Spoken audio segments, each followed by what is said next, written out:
ان میں سے ایک صحابی کا تذکرہ، ایک جلیل القدر امین امت السابقون الاولون میں سے چمکتے ہوئے ستارے حضرت ابو عبیدہ بن جراح رضی اللہ تعالیٰ. حضرت ابو عبیدہ بن جراح رضی اللہ تعالیٰ عنہ ان قرون اولا کے لوگوں میں سے جنہوں نے بالکل ابتدا میں حضور کے دست اقدس پر کلمہ پڑھ لیا تھا. بالکل شروع میں دار ارقم کے دنوں میں، شاید اس سے بھی قبل حضرت صدیق اکبر رضی اللہ تعالیٰ عنہ کی دعوت پر یہ مسلمان ہو گئے. بالکل شروع کے لوگ ہیں، وہ جو 10 لوگ جنہیں حضور نے جنت کی بشارت دی، عشرہ مبشرہ، ان میں نام ہے حضرت ابو عبیدہ بن جراح کا. صحیح بخاری میں حدیث ہے، نبی پاک صلی اللہ تعالیٰ علیہ وسلم نے فرمایا ہر امت کا ایک امین ہوتا ہے، اور فرمایا میری امت کی امین حضرت ابو عبیدہ بن جراح ہیں رضی اللہ تعالیٰ عنہ. اہل نجران کے کچھ لوگ آئے، انہوں نے عرض کی حضور کوئی ایک شخص ہمارے ساتھ روانہ کرے اور بندہ کوئی امانت دار ہو، امین ہو. تو حضور مسکرائے، فرمایا میں تمہیں ایسا امانت دار دیتا ہوں کہ وہ اس طرح کا امانت دار ہے جس طرح کا کسی کو امانت دار ہونا چاہیے. ختم ہو جاتی ہے اس سے آگے پیچھے یہ ساری تعریفیں. فرمایا اس طرح کی امانت دار کو تمہارے ساتھ بھیجتا ہوں، وہ کون ہے؟ فرمایا حضرت ابو عبیدہ بن جراح. اتنے فضائل جس شخص کے ہیں. آپ لوگوں کی کمزوری نہیں، یہ ہماری کمزوری ہے. ہم نے چاند ایک صحابہ کے تذکرے کیے، باقی بزرگ ترین شخصیات امت کے سامنے آنے سے وہ اس لیے رہ گئیں کہ ہماری ترجیحات کچھ اور چیزیں تھیں، ہمارے فکر کی جولانیوں میں کچھ اور چیزوں نے جوش زیادہ مارا. حضرت ابو عبیدہ بن جراح وہ خوبصورت آدمی ہے کہ ابن ماجہ میں ایک بڑا انوکھا فرمان موجود ہے. ابن ماجہ میں حضرت عائشہ صدیقہ رضی اللہ تعالیٰ عنہ سے کسی نے پوچھا کہ نبی پاک صلی اللہ تعالیٰ علیہ وسلم کو سب سے زیادہ محبوب کون ہے، حضور کو سب سے زیادہ پیار کس سے ہے؟ تو فرمایا سادی سی بات ہے، ابو بکر صدیق سے، عمر فاروق سے. اس شخص نے کہا نہیں، میں ان کے بعد پوچھنا چاہ رہا تھا.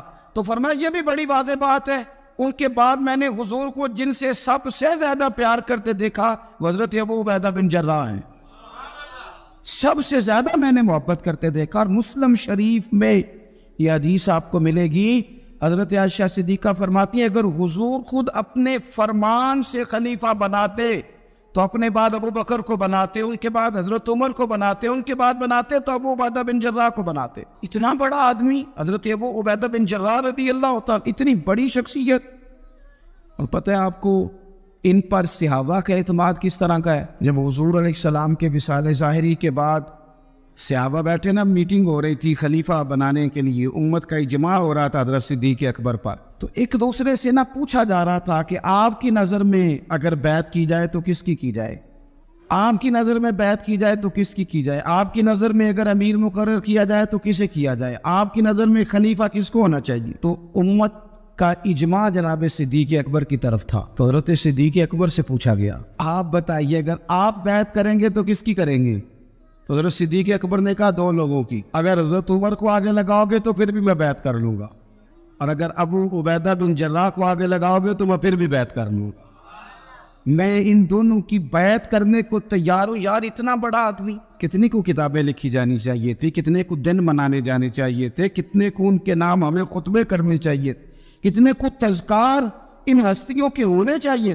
حضرت عمر فاروق رضی اللہ تعالیٰ عنہ کا وصال ہو رہا ہے، کیونکہ جناب ابو عبیدہ بن جراح رضی اللہ تعالیٰ عنہ پہلے وصال فرما گئے تھے. تو جناب عمر فاروق رضی اللہ تعالیٰ عنہ کا وصال ہو رہا. کسی نے کہا کسی کو خلیفہ نامزد کر دے. فرمایا 6 لوگوں کی میں نے کمیٹی بنا لی ہے، کسی کو بنا لینا. ہاں اگر آج ابو عبیدہ بن جراح ہوتے تو پھر میں کمیٹی نہ بناتا، پھر میں ان کو امیر بناتا. اور اگر رب مجھ سے پوچھتا کہ عمر کس کو امیر بنا کے آئے ہو تو میں کہتا اے اللہ جسے تیرے نبی کریم نے امین فرمایا تھا انہیں میں امیر بنا آیا ہوں. اتنے بڑی شخصیات، اتنے بڑے نام، اتنا بڑا مرتبہ. اور پھر 2 ہجرتیں کی حضرت ابو عبیدہ نے، حبشہ بھی گئے، مدینہ بھی آئے، ہر جہاد میں شامل ہوئے. اور عشق کے امتحان دینے کی باری آئے تو سب سے پہلے زرہ کی 2 کڑیاں ٹوٹ کے احد کے میدان میں حضور کے رخساروں میں پیوست ہو گئی تھی.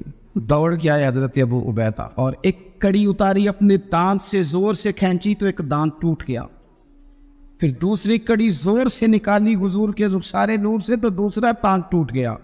لیکن حضور کی تکلیف برداشت نہیں کر سکے. عجیب امتحان لیا ان کی محبت نے بھی، عجیب امتحان لیا. اعظم بلا سے اپنی وہ ہستی ہی کیوں نہ ہو، جو چیز اس کی راہ میں حائل ہو پھونک دو۔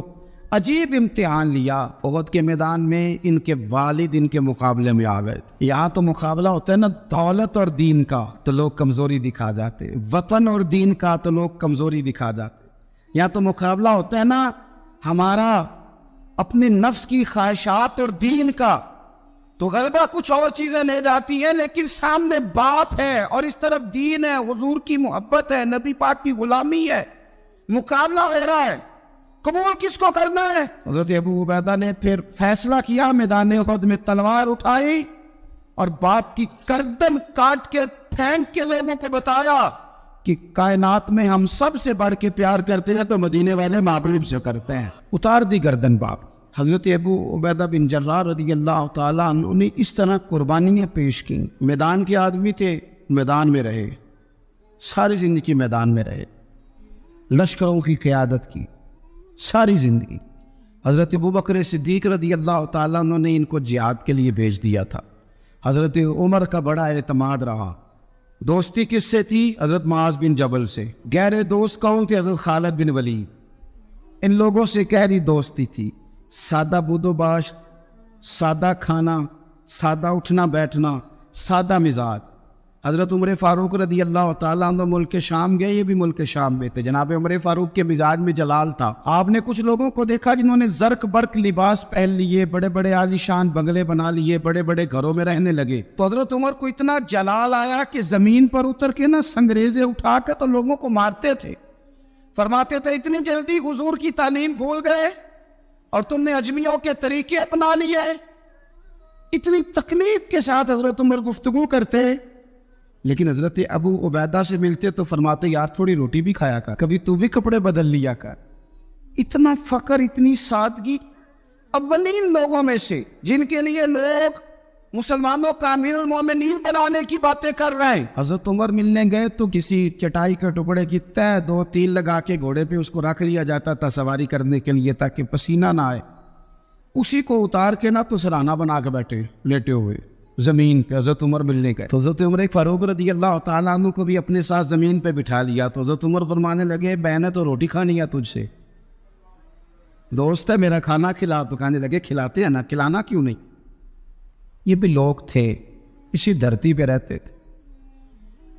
ان لوگوں کو نا کسی چیز نے اپنے قبضے میں نہیں لیا، نہ عورتوں کی باتیں انہیں بہلا سکیں، نہ بچوں کی خواہشات کے ہتھے چڑھے، نہ زمانے کی تیز دوڑ میں شامل ہوئے، نہ کسی کہانی کا حصہ بنے، نہ لوگوں کی یہ باتیں کہ دور بدل گیا، کوئی چیز ہیوی نہیں ہوئی، اس لیے کہ انہوں نے فقیری مدینے والے محبوب سے سیکھی تھی۔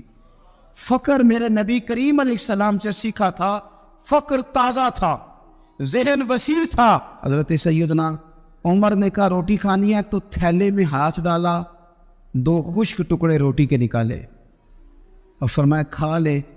تو حضرت عمر نے پکڑ کے منہ میں رکھے، چبائے اور جناب عمر رو پڑے۔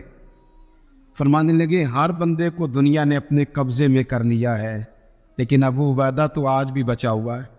دنیا تجھے اپنے جال میں پھنسا نہیں سکی، تو قابو نہیں آیا، تو آج بھی اپنی جگہ پہ قائم ہے، تو وہی کھڑا ہے جہاں مدینے والے محبوب نے ہمیں کھڑا کیا، تو وہی کھڑا ہے یار۔ اتنے حسین آدمی، اتنا بڑا نام، اتنا بڑا قد، اتنا بڑا کردار، اتنا بڑا حسن، ہزاروں کی فوج کے سپہ سالار ہے۔ اگر میں کہہ دوں چیف آف آرمی سٹاف ہے، میرا خیال ہے میری بات غلط نہ ہوگی، اتنی بڑی فوج کے سپہ سالار، اور اس فوج کے سپہ سالار جس میں کئی دفعہ سپاہی بن کے حضرت خالد بن ولید بھی لڑائی کر رہے ہیں، اتنی بڑی فوج کو کمان کرتے، لباس وہی سادہ، غذا وہی سادہ، انداز وہی رومی بہت بڑی طاقت سمجھتے تھے اپنے آپ۔ جناب عمر کے زمانے میں ان کے خلاف لشکر کشی ہوئی۔ امیر کون ہے؟ حضرت ابو عبیدہ۔ آدمی تلوار پکڑی، گھوڑے پہ بیٹھے چلے گئے، محاصرہ کر لیا رومیوں کا، گھیر لیا۔ اب رومیوں نے کچھ تھوڑی سی مزاحمت کرنے کی کوشش کی، باہر آئے، لیکن کچھ بھی نہ ہو سکا، منہ کی کھا کے واپس اندر چلے گئے۔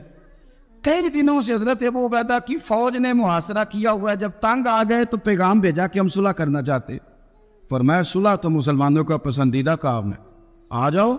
نے کہا جی ہم جزیہ دے دیں گے، ہم کسی طریقے مسلمانوں کے اطاعت میں آ جائیں گے، آپ ہم سے بات کریں۔ فرمایا بھیجو۔ ان کا سپہ سالار آیا، انہوں نے روب ڈالنے کے لیے نا مسلمانوں پہ سپہ سالار کو بڑے قیمتی کپڑے پہنائے، زرق برق لباس، عالی شان پوشاکیں، 5-7 لوگ ساتھ، یہ لوگوں کا طریقہ ہوتا ہے۔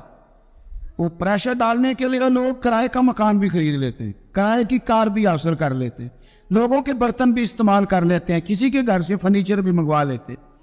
تو آپ نے نا وہ زرق برق لباس پہنے ہوئے ان لوگوں کو آتے دیکھا۔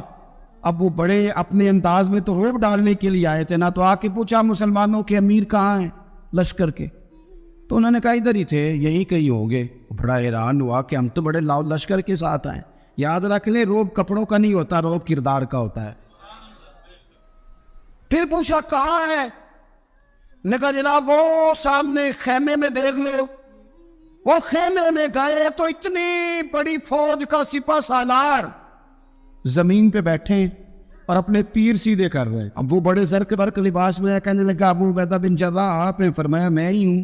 کہا ملنا تھا؟ فرمایا آ جاؤ۔ کہنے لگا آپ تو زمین پہ بیٹھے ہیں۔ آپ فرمانے لگے ہمارے بزرگ زمین پہ ہی چلتے تھے، زمین پہ ہی بیٹھتے تھے، زمین پہ ہی کھاتے تھے، نیند آتی تھی تو زمین پہ ہی سو جاتے تھے۔ وہ حیرانگی سے کہنے لگا آپ اتنے بڑے سپہ سالار ہو کے اس طرح رہتے؟ فرمانے لگے میری ضروریات ساری پوری ہوتی ہیں، پھر بھی کبھی کوئی مشکل بن جائے تو میں تھوڑا سا قرضہ لے لیتا ہوں حضرت معاذ بن جبل سے، ان کو مشکل آ جائے تو مجھ سے لے لیتے ہیں۔ تو بالکل صحیح گزارا ہو رہا ہے، تو اس طرح کیوں بیٹھے ہیں؟ یہ کیا بات؟ ہمارے ہاں لوگوں کا رونا دھونا نہیں، روز مکان کوئی نہیں تو رو پڑے، بچے کی شادی کرانی ہے تو رو پڑے، او ہو جی کیا بتائیں غریبی بڑی ہے تو رو پڑے۔ زمین پہ بیٹھے ہیں، زمین پہ بیٹھ کے خشک ٹکڑے کھا رہے ہیں، پر کہہ رہے ہیں بڑے مطمئن ہیں یار کیا ہوا، کوئی ایسا مسئلہ نہیں، اگر کبھی مشکل آ جائے تو میرے دوست ہے حضرت معاذ بن جبل تھوڑا قرضہ لے لیتا ہوں، ان کو ضرورت پڑے تو مجھ سے لے لیتے ہیں۔ رومی صلح بھی کر گئے، بات بھی کر گئے، پر جہاں جہاں گئے نا حضرت ابو عبیدہ بن جراح کا فقر بھی بیان کرتے گئے، وہ فقر بھی بیان کر کیا کرے۔ اب تو بھائی پیروں کی کوٹھیاں بھی دیکھنے کے قابل ہیں، کیا بتائیں آپ۔ اب تو جو زیادہ فقیری کا درس دیتا ہے نا، اس کی پجاروں دیکھ کے بندہ پریشان بھی ہو جاتا کہ اس پجاروں سے نکل کے اس نے فقر کا درس دیا ہے۔ اب تو جناب لوگ یہی کہانی آ کے سناتے ہیں، یہی کہانی، یعنی کچھ امیر لوگ ہیں وہ کئی دفعہ جلسوں کا ٹائم لینے آتے ہیں تو لگتا ہے کہ پیرانے پیر ہیں، یہ کہتے ہیں فلانے پیر صاحب بھی میرے پاس آتے ہیں، فلانے بھی آتے ہیں، فلانے بھی آتے ہیں، فلانے بھی، شکر ہے جی اللہ کا، فلانے کو فون کرو تو وہ آ جایا کرتا ہے۔ میں نے ایک سے کہا، میں نے کہا یار آپ نے لیا کیا، سیکھا کیا؟ آپ تو ابھی بھی وہاں کھڑے ہیں کہ دولت ہی سارا کچھ ہے، کیا لیا آپ نے اتنے پیروں کو بلا کے؟ حاصل کیا کیا، ملا کیا؟ آج بھی اگر وہی کھڑے ہو تو پھر آپ نے فقر سے کیا سیکھا؟ کچھ بھی نہیں۔ پھر تو آپ نے نا میں نے پہلے بھی ایک دن کہا تھا، پھر کہتا ہوں، میں کہتا ہوں ہمیں برانڈ نہ بنایا کرو، خدا را مشہور آدمی سمجھ کے دعوت نہ دو، دین کا خادم سمجھ کے دعوت۔ ایسا کام نہ کرو کہ فلانا بندہ بڑا مشہور ہے تو اس کو دعوت دے لیں۔ کبھی کبھی بڑی تکلیف، میں ابھی تھوڑے دن پہلے بڑے لمبے سفر پہ تھا، صبح میں 8:30 گھر سے نکلا، 8:30 اور میں 2-2:30 بجے وہاں پہنچا، لیکن 10 کیمرے